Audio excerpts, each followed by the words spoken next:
அருட்பெருஞ்சோதி அருட்பெருஞ்சோதி தனி பெருங்கருணை அருட்பெருஞ்சோதி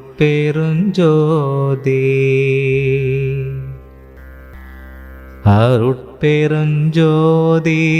அருட்பெருஞ்சோதி.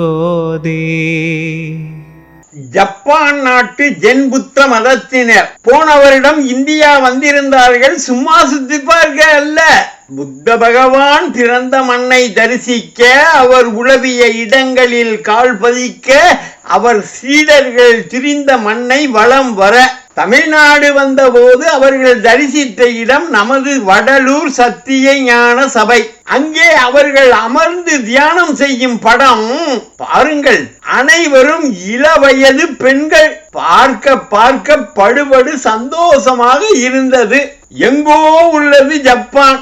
அங்கிருந்து இளவயது மங்கையர் வள்ளலார் மேல் கொண்ட ஆர்வம் டூரிஸ்ட் மாதிரி வந்து சுற்றி பார்க்காமல் உட்கார்ந்து தியானம் செய்தது நிறைவாக இருந்தது. அருமை அருமை. வெளிநாட்டுக்காரன் வந்து கும்பிட்டால் தான் நமக்கு சபை அருமை தெரியும். என்னமோ இருக்குடா, விஷயம் இல்லாம வருவாங்களா, வந்து அமர்வார்களா? புத்த மதம் கொல்லாமையை வலியுறுத்தும். இந்த மத குருமார்கள் கொல்லுவது இல்லை, ஆனா அடுத்தவர்கள் கொன்று தந்தால் மாமிசத்தை உண்ணாதிருப்பதும் இல்லை. கொல்லக்கூடாது என்றுதானே புத்தர் போதித்தார். சாப்பிடக்கூடாது என்று எங்கே சொன்னார்? மாமிசம் சாப்பிட ஒரு ஜஸ்டிபிகேஷன், நல்ல நியாயம். இலங்கை புத்த பிட்சுக்கள் மாமிசம் உண்கிறார்கள். ஆனால் ஜப்பானில் ஜென் புத்திஸ்டுகள் மாமிசம் மட்டுமல்ல, வெங்காயம் பூண்டு கூட புசிப்பது இல்லையா. அந்த ஜென் புத்திஸ்டுகள் இங்கே வள்ளலாரை காண வந்தது பற்றி பரம சந்தோஷம். நம்மவர்கள் எப்படி சாப்பிடுகிறார்கள் பாருங்களே. நன்றாக கறி வெட்டுகிறார்கள். முட்டை, மீன், மாமிசம் வயிறு முட்டை அடிக்கிறார்கள். மீன் குழம்பு, கோழி குழம்பு இல்லாமல் சோறே தொண்டைக்குள் இறங்காது. நம்ம சபைக்குள்ளே புத்த மதத்தினர் வரலாம், முஸ்லிம்களும் வரலாம், கிறிஸ்தவர் கூட வரலாம், எந்த பாகுபாடும் இல்லை.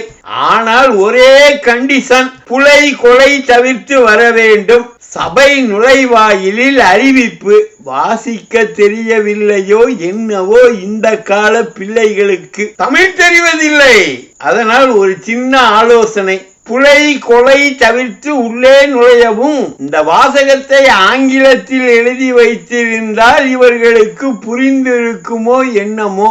கேட்டால் ஒரு ரெடிமேட் பதில், இன்றைக்கு நான் விரதம், கறி சாப்பிடாமல் தானே வந்திருக்கிறேன் என்கிறார்கள் நம்மவர்கள். வள்ளல் பிரான் சபையை சுற்றி கட்டி வைத்திருப்பாரே இரட்டை வடச்சங்கிலி, எதுக்கு தெரியுமா?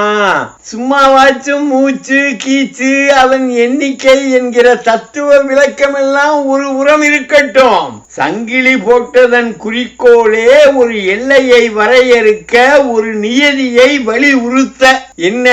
மாமிசம் உண்பவர்கள், சிக்கனை சிக்கன பற்றி திளைப்பவர்கள், மீன் உண்டு மீன் தின்று ஊனை வளர்ப்பவர்கள், இவர்கள் எல்லாம் சன்மார்க்கத்துக்கு அருகர் அல்லர். இதுதான், இந்த சங்கிலி தான் லிமிட். இதுவரைக்கும் மட்டுமே வரலாம். ஜோதி தரிசிக்க வேண்டுமா? தாராளமாக வரலாம். இந்த சங்கிலி எல்லைக்கு அப்பால் நின்று தரிசித்து போய்கொண்டே இருக்கலாம்.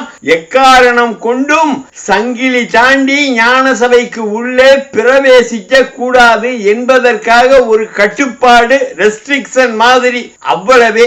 அதுதான் நாம் வள்ளலாருக்கும் அருட்பெருஞ்சோதி இறைவருக்கும் கொடுக்கக்கூடிய மரியாதை.